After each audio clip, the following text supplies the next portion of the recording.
ॿुधाईंदासीं। साईं जन ॿुधाई आहे उहा कथा तव्हांखे हिकु बार। उन्हनि संतनि जो बि नालो आहे श्री कृष्णदास। उहे पयहारी कृष्णदास आहिनि।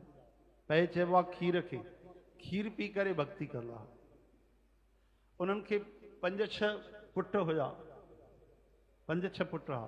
हिकु बार कंहिं महात्मा पुछो त बाबा तव्हांखे घणा पुट आहिनि? त उन्हनि चयो 1.5 पुट आहे मूंखे। घणो? 1.5 पुट कीअं थींदो आहे? त चयूं हिकिड़ो पुट आहे न जेको उहो भॼन कंदो आहे, सेवा बि कंदो आहे, भक्ति बि कंदो आहे, सत्संग बि कंदो आहे, भॻवान जी बि सेवा कंदो आहे, गौ माता जी बि सेवा कंदो आहे। अच्छा, ऐं ॿियो पुट चई बसि उहो केवल गांयुनि जी सेवा कंदो आहे, अञा सत्संग सां न जुड़ियो आहे, इन करे उहो अधु पुट आहे। ऐं ॿिया जेके 4 पुट आहिनि उहे त धंधे में पैसनि में लॻल पिया आहिनि पंहिंजा, उन्हनि खे त मां पुट लेखींदो ई न आहियां। चओ हरे राम। ये भक्तमाल सां जुड़ियल इन्हनि पयहारी रामानंद संप्रदाय में ये पयहारी श्री कृष्णदास महाराज जा ई जेके शिष्य थिया उहे श्री कीलदास और श्री नाभाजी महाराज, जिनके ब्रह्मा जी जो अवतार चयो वियो आहे, ऐं भक्तमाल जी जिन रचना कई ऐं भक्त प्रियादास महाराज को लिखाई। त इन्हनि जा गुरु जी आहे संत कीलदास। उन्हनि जा जेके नंढा गुरु भाई आहे उहे श्री अग्रदास हुआ, अग्राचार्य महाराज। कीलदास महात्मा जी भी अद्भुत कथा ईंदी आहे कि उनजो नालो कीलदास छाजे करे पियो। हिकु ॾींहुं वेठा हा त विच रस्ते ते, तॾहिं इहे सभु डामर वारी रोड त न हूंदी, ईअं रस्ता हूंदा कच्चा, लेकिन रस्ता हूंदा त कॾहिं कोई सवारी ईंदी, न त रस्तो ख़ाली हूंदो। त हिकु ॾींहुं वेही रहिया, रस्ते ते ई ख़ाली हुयो, त उन्हनि जी समाधि लॻी। भगवान जे प्रेम में जुड़ी आहे त ॿाहिरी चेतना गायब थी वई। एतिरे में राजा जी सवारी आई, कलाक ॿ गुज़रियो। राजा उन खे संदेश मोकिलियो कि हटो हितों, राजा जी सवारी थी अचे। त पर उहो समाधि में जुड़ियल हो, उनजे कन में आवाज़ ई न वई, ॿुधई कोन, जवाब न ॾिनई। अची करे नौकरनि चयो राजा खे, महाराज त जवाब ई नथो ॾे। राजा ॾाढो घमंडी हो, बादशाह अहंकार में हो। चई हिकु कमु कयो, एॾी कड़ी सजा, चई हुनजे मथे में वञी करे कील ठोकियो। ये कोको हणबो आहे न भित में, तीअं हुनजे मथे में वञी करे तव्हां कील ठोकियो, उनखे कोको हणो वञी करे। चुप थी विया वीचारा नौकर, राजा तो चए। विया, वञी करे उनखे जीअं कील खणी करे हथोड़े सां ठका कयूं संत खे, त हैरान थी विया। संतनि खे कोई फ़र्क़ु ई न पियो। न संतनि जे मथों में कोई खून निकिती, न रत निकिती, न उन्हनि खे ईजाव आयो, न उन्हनि जी समाधि भंग थी, उअं ई वेठा रहिया। वो तो थर थर कांपण लगा। राजा भी हाथीअ तो लही करे अची ड्रिगो थी वियो, अची करे क्षमा करो। अहिड़ा महात्मा। चओ हरे राम। उन्हनि जा शिष्य श्री कृष्णदास पयहारी थिया। त ॾिसो अहिड़ो उन्हनि जो वैराग, अहिड़ी वैराग जी उन्हनि खे भावना। हिकु बार वेठा हा त हिकिड़ो शेर अची साम्हूं वेठो। त चयूं अरे त अतिथि महाराज आहे, जेको बिना डेट ॿुधाए अची वञे, बिना तिथीअ जे, हुनखे चइबो आहे अतिथि। हे बिना तिथि ॿुधाए अची वियो आहे, शेर अची वेही रहियो, हिनखे भोजन कराइणु खपे। हाणे भोजन छा कराइनि, शेर त मांस खाईंदो आहे। पाण हरे राम, श्री कृष्ण गोविंद। पाण खीर पी करे भजन कंदा आहिनि, और शेर खे मांस कीअं खाराइनि। सोचनि पिया अगरि काॾे मां मांस खणी अचां त जीव हिंसा थींदी, कंहिंजी आह, कंहिंजो कष्ट, कंहिंजो दर्द, इहो त संत सही न सघंदा। तॾहिं जेकी जंगल में लकड़ियूं कटण जे लाइ, धूणीअ जे लाइ लकड़ियूं खपंदियूं, लकड़ियुनि जे लाइ कुल्हाड़ी खपंदी, उन कुल्हाड़ीअ सां पंहिंजे जंघ जो मांस कटे करे ॾिनो। जंघ में वधीक मांस हूंदो आहे एक्स्ट्रा, उहो कटे करे कुल्हाड़ीअ सां ॾिनो,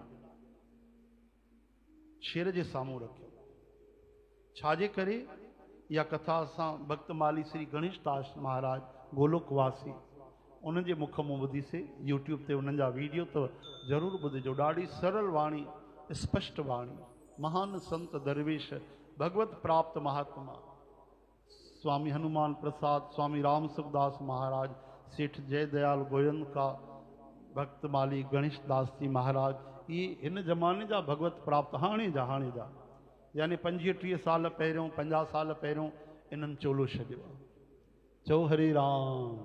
स्वामी राम सुखदास महाराज जो तो दर्शन थियो असांखे कलकत्ते में लगभग 25 साल पहिरियों 25-27 साल पहिरियों उते कलकत्ते में दर्शन थियो, आशीर्वाद मिले। चओ हरे राम। पेरे न पवण ॾींदा है न, तव्हां जबरदस्ती अची साईं जन खे पेरे पवंदा आहियो है न। भगवान के प्रणाम कयो, व्यासपीठ गुरुपीठ ते प्रणाम कयो। बाक़ी अलग संतन जो अगर नाहे भाव तो बस प्रेम से जय श्री कृष्ण कयो, राधे राधे। स्वामी राम सुखदास महाराज के कोई जबरदस्ती पेरे पवंदा हा तो उनखे कुछ न चवंदा, चवंदा भाई पेरे पवण मनाए तू जबरदस्ती पेरे पयो आहे, उन ॾींहुं भोजन न कंदा। कमाल, पाण भोजन न कंदा।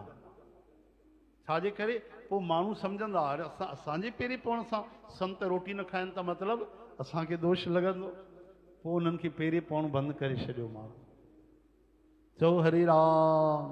पंहिंजो फोटो बि न ॾींदा। कोई फोटो खींचे त कई बार जबरदस्ती जिन फोटो खींचो त कैमरे जे रील में फ्लैश थी वई, फोटो ही ना आयो, तॾहिं त मोबाइल भी न हूंदा। चओ हरे राम। हरे कृष्ण हे हरे।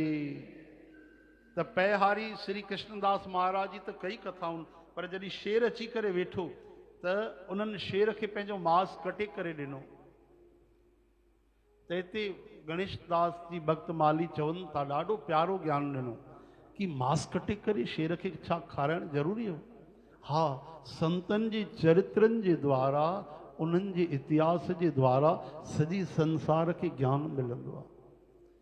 इन करे उन्हनि मांस कटे ॾिनो कि अगर कोई अतिथि सेवा में एतिरी क़दुरु वीचारो त्याग करे थो सघे कि पंहिंजो मांस कटे करे उहो कंहिं अतिथि खे, अतिथि भी केरु जानवर हिंसक शेर आयो आहे उन जे लाइ पंहिंजो मांस कटे ॾिनो अथऊं।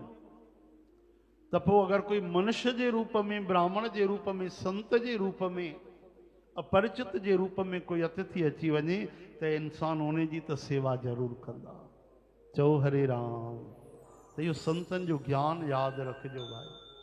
कॾहिं बि कंहिं अतिथि खे, भले ज़मानो ख़राबु आहे मां मञा थो है न, उनखे तव्हां थी थो सघे कोई चोर डाकू अची वञे, लेकिन प्रेम सां ॻाल्हाए था सघो था, जल पीआरे सघो था, कुछ प्रसाद ॾेई था सघो, कुछ धन जी सेवा करे था सघो, है न भाई।